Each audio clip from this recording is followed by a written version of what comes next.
Uniboard laminate flooring is designed to elevate the style and architectural beauty of any interior.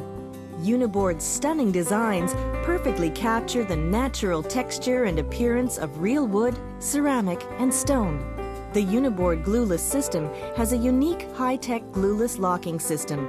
The advantages are tighter seams than most glueless laminate flooring systems.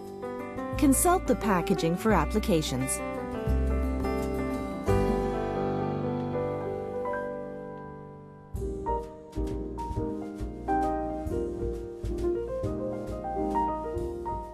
After purchasing your Uniboard laminate flooring, remove the plastic wrapping and let the boxes lie flat to acclimatize for at least 48 hours.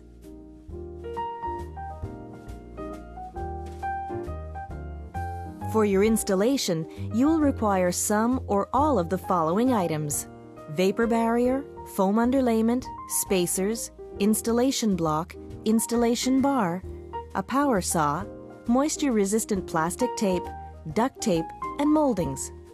Please remember, do not use accessories designed for other types of laminate flooring. When installing your Uniboard flooring, the surface must be dry, clean, smooth, and flat. Slopes steeper than 6.25 millimeters per 1.62 meters or 1/4 inch per 5 feet must be leveled. But no matter what type of laminate flooring you're using, a vapor barrier is always required when installing over a concrete surface. Edges should overlap by 8 inches, and for additional protection, it is recommended to tape the seams using a moisture barrier plastic tape.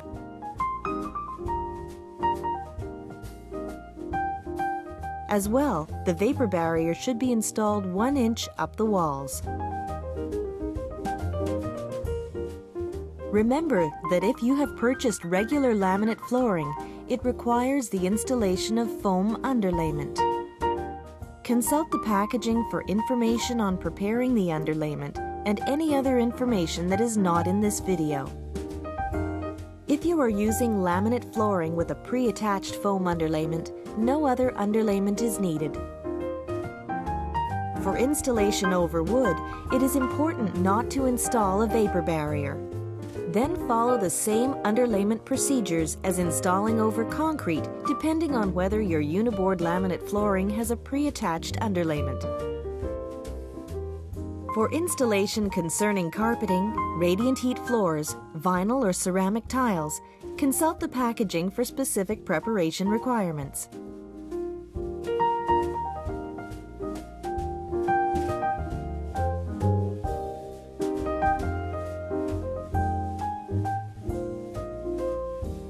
After installing 3 or 4 rows, it is easier to install the remainder of the flooring by working your way back from the wall.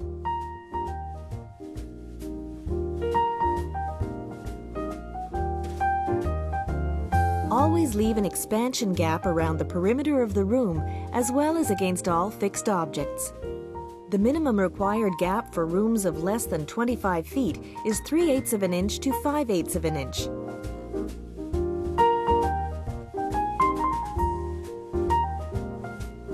The minimum required gap for rooms larger than 25 feet is 5/8 of an inch. After installation is complete, remove spacers and install moldings and trims. Molding offerings may vary by collection. Use a square nose to transition from Uniboard laminate to carpeting, ceramic tile, or door thresholds. Use a reducer to transition from Uniboard laminate to vinyl or thin carpeting. Use a T-molding to transition from Uniboard laminate to another floor at the same level. Longer or wider than 33 feet will require a T-molding. Use a landing molding to provide a safe and elegant finish for stair landings.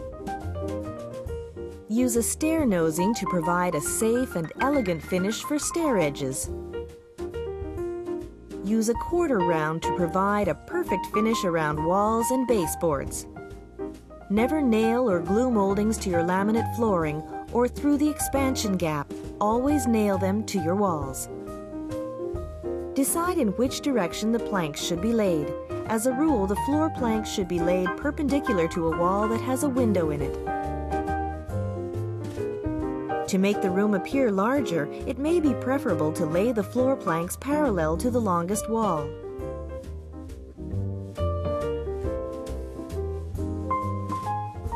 Maintaining your uniboard floor is easy. Vacuuming, sweeping, and an occasional damp cloth is usually all you need to keep your floor clean. For heavier cleaning, use a non-abrasive household cleaner or a cleaner specially formulated for laminate floors. For specific stains or cleaning questions, please call our technical support line.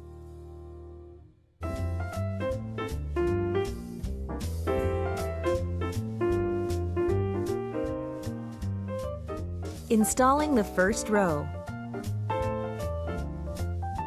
Insert the end tongue of the plank in the end groove of the previous plank at approximately a 45-degree angle.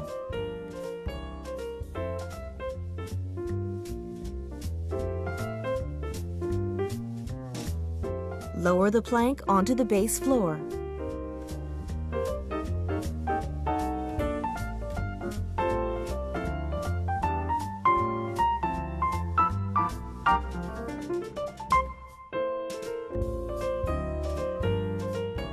Installing the second row and all other rows.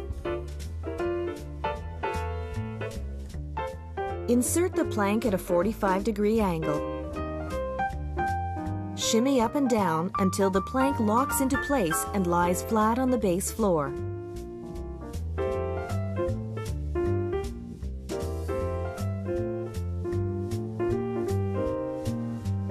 Insert the end tongue of the plank in the end of the previous plank at a 45-degree angle.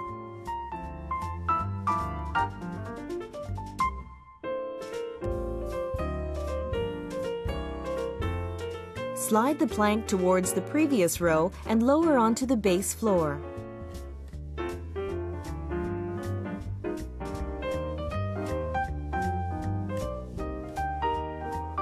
Slightly lift the row to allow the tongue to be perfectly inserted in the groove of the previous row.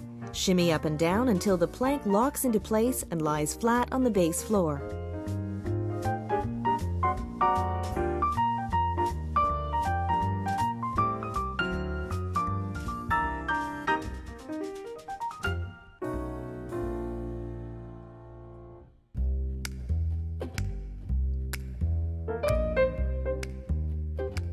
When installing the product, there are gaps between the boards. There are 3 possible solutions.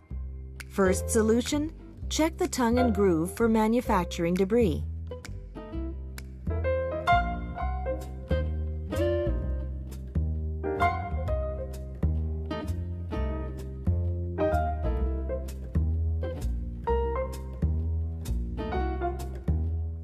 Second solution, lock into place by using manual pressure.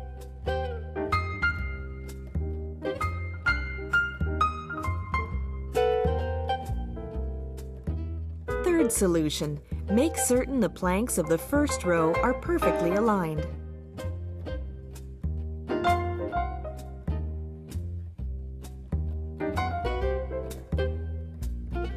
When lifting the planks, they come apart. Solution 1. Remember that the planks always come apart if you lift them too high. Solution 2. Place a first plank at the beginning of a new row before you finish the current row. This creates a counterweight at the other end of the row you are assembling.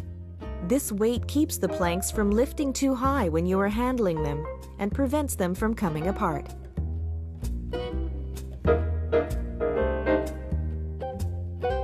You cannot place a plank because of a door molding. Here is the solution. Measure 1 inch from the floor and clear the space by simply cutting the door molding with a saw. You will thus free up the room you need to maneuver. Using a knife, remove the part that allows the planks to lock.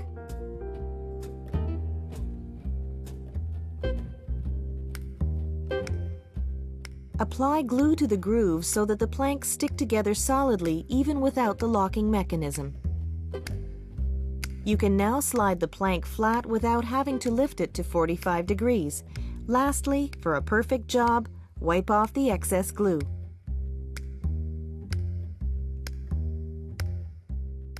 Practice this method before you install your flooring, and remember, practice makes perfect.